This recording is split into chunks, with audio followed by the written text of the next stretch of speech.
नमस्कार। आइए आज की इस पाठ में हम उन लोगों के विषय में बात करेंगे जो कहते हैं कि हम सत्य को जानते हैं, और कुछ तो ऐसे भी हैं जिन्हें सच्चाई की पहचान प्राप्त होने के बाद भी पाप करते रहते हैं।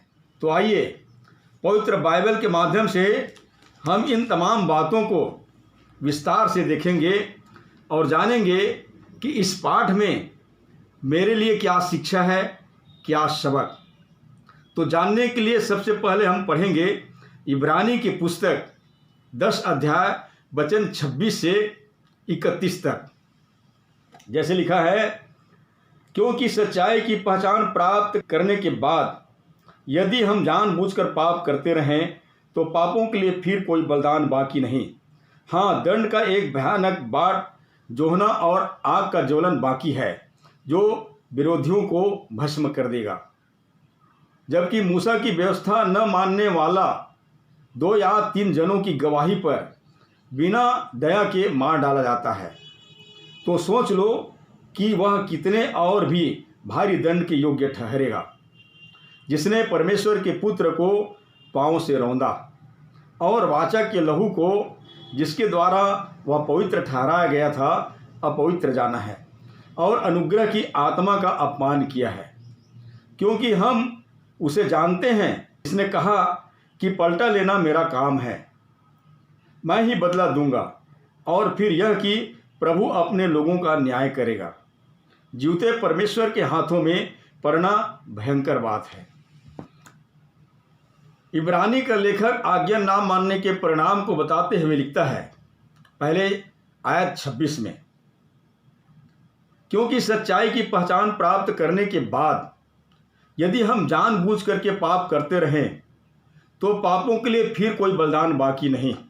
अध्याय की इस आयत में जो कुछ लिखा है इसे हमें पुराने नियम के बलिदानों के प्रबंध का स्मरण कराती है, अर्थात हमें याद दिलाती है कि परमेश्वर के खुले विरोध और अपमान में जानबूझ करके किए गए पापों के लिए बलिदान का कोई उपाय नहीं था।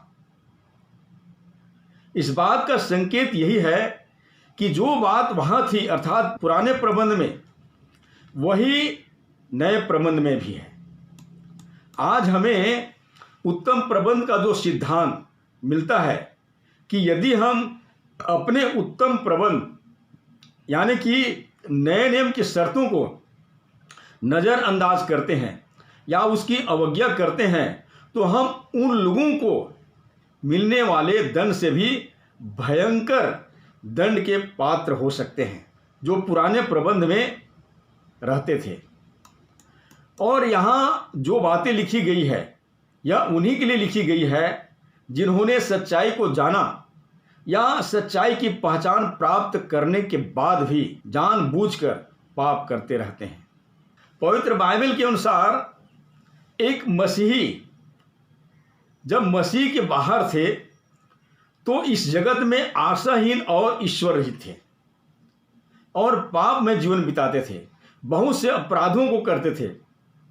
लेकिन उन सारे पाप अपराधों की क्षमा प्रभु यीशु मसीह के बलिदान के द्वारा संभव हुआ, और यह मौका मनुष्यों के केवल एक ही बार के लिए, जिसे हम पहली और अंतिम बार भी कह सकते हैं, मिला है।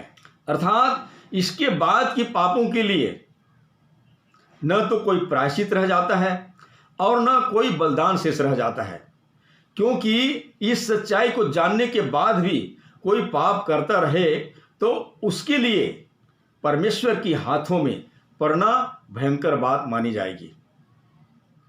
तो मेरे प्रिय भाई बहनों, मसीह का सिद्ध बलिदान हम में से हर किसी के लिए था, और मसीह में तमाम आशीषें भी हमारे ही हैं यदि हम उन्हें लेना जाने तो। परंतु उस अंतिम प्रतिफल का आनंद पाने के लिए हमें निरंतर परमेश्वर के निकट रहना होगा और मसीह में अपने आज्ञाकारी विश्वास को थामे रहना होगा।